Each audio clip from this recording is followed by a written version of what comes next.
Adam Sandler est-il comique ou dépressif? Attendez 2 secondes, est-ce que ce serait pas un pléonasme? On va voir ça tout de suite.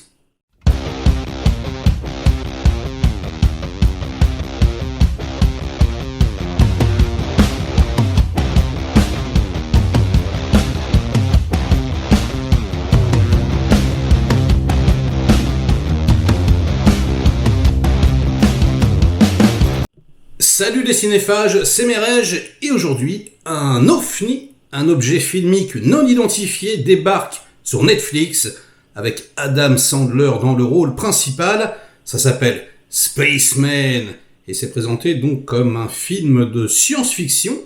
C'est adapté d'un roman de Jaroslav Kalfaj, Spaceman of Bohemia, qui raconte l'histoire de Jacob, un orphelin, qui est élevé par ses grands-parents dans la campagne tchèque et qui surmonte les obstacles pour devenir le premier astronaute du pays.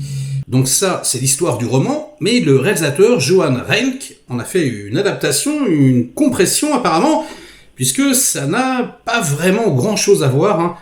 Là, ça se passe directement dans le vaisseau, parce que c'est un astronaute qui est tout seul, et qui va en gros enquêter quelque part sur un phénomène météorologique très étrange dans l'espace. Il y a une sorte de nuage de poussière qui approche Vénus, qui intrigue tout le monde, et donc il y va, quoi. C'est censé être une mission aller-retour, qui va prendre plus d'un an le voyage, et donc il va laisser sa femme, interprétée par Carey Mulligan, sur Terre, alors qu'elle est enceinte, et on va dire que le nœud du problème, c'est vraiment, et c'est beaucoup plus ça qui intéresse le réalisateur, les problèmes de couple. Alors déjà, space film, space movie, ultra space, le truc est franchement étrange. C'est un film sur la dépression, c'est un film sur la peur de la parentalité.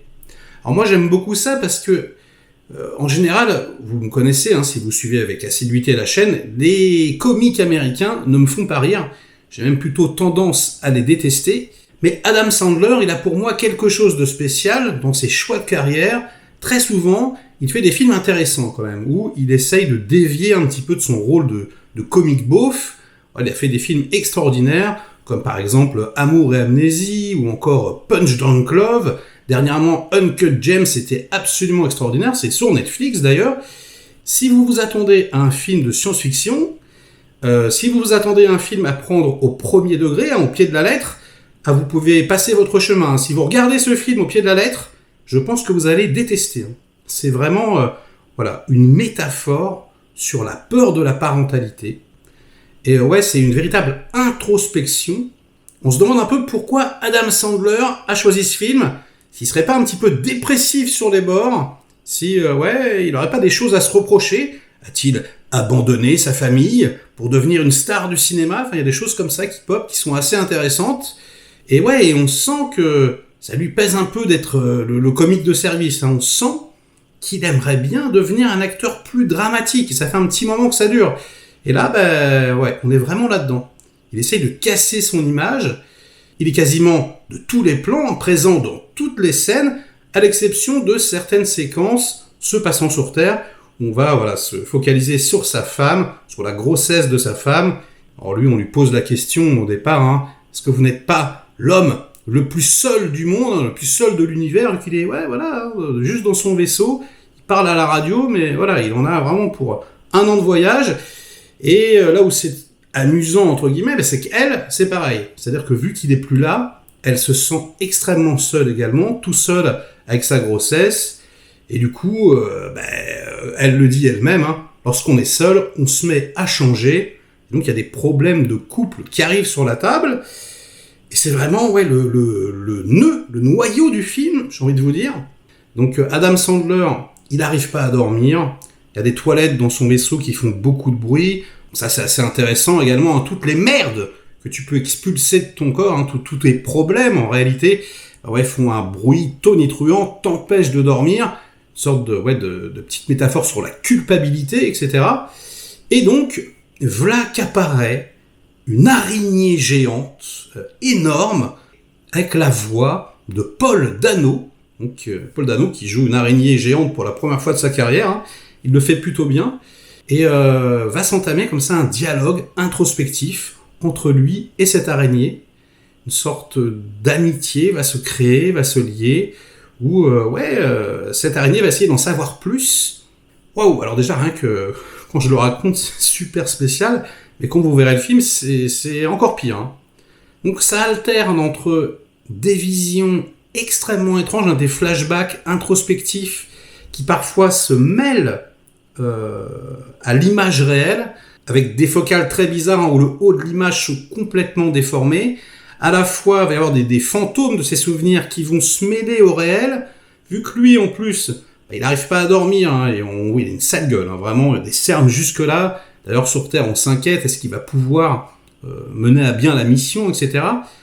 Tout se mélange, voilà, le présent, le passé, le futur, les introspections, sa mission, des visions, c'est très très étrange, mais vraiment, hein, et surtout extrêmement noir, extrêmement glauque. Je ne m'attendais absolument pas du tout à un truc pareil. D'ailleurs, ils ont été assez malins, c'est-à-dire que même dans le teaser qu'ils avaient balancé, on voyait quasiment rien, et on comprend pourquoi, hein, parce que c'est tellement bizarre. Les gens qui vont cliquer sur le truc, je pense, s'attendent à voir un film de SF. Hein. L'affiche, c'est quand même lui en cosmonaute, voilà, apparemment sur une planète alien, quoi. Alors que c'est pas du tout ce qui se passe. Je suis très très désarçonné. J'aime beaucoup, si vous voulez, l'intention. J'aime également la prestation des comédiens. Je trouve qu'ils font du bon travail. En revanche, c'est plutôt assez plan-plan. Il n'y a pas de narration visuelle particulièrement. Il n'y a pas de plans qui vont vous marquer. Il n'y a pas d'idées tonitruantes. C'est vraiment, et c'est ce qui m'a déçu, académique, je veux dire, dans le traitement. Et c'est globalement dommage parce qu'il manque vraiment quelque chose pour que le film explose. Là, on a plus affaire à quelque part un téléfilm, à un film Netflix en réalité, donc il a plutôt sa place sur la plateforme, j'ai trouvé. Néanmoins, c'est comme je vous le disais, un ovni, ça ne ressemble à rien d'autre, c'est extrêmement particulier, et du coup, moi j'aime bien cette sensation en tant que spectateur, hein. Se retrouver devant un truc où on a un peu le cul par terre, on ne sait pas trop ce qu'on est en train de regarder, donc j'aurais plutôt tendance à vous le conseiller, même si, comme je vous le dis, formellement, hein, vous n'allez pas vous en relever la nuit, c'est quand même relativement original, et c'est un film qui donne à réfléchir, donc qui est plutôt intéressant, en tout cas sur le fond, et je peux pas en dire beaucoup plus, hein, on en parlera dans les commentaires. Qu'est-ce que vous avez pensé de ce truc ? Franchement, c'est complètement désarçonnant, comme je disais. Donc c'est à vous de jouer. Et sur ces bonnes paroles, ça sera la fin de cette critique, de cet avis à chaud. Likez la vidéo si elle vous a plu, diverti un minimum. Délikez-la sinon. Inondez-moi de commentaires, donc, comme d'habitude, pour faire marcher le petit robot YouTube. Et nous, on se retrouve très vite pour de prochaines aventures. Ciao!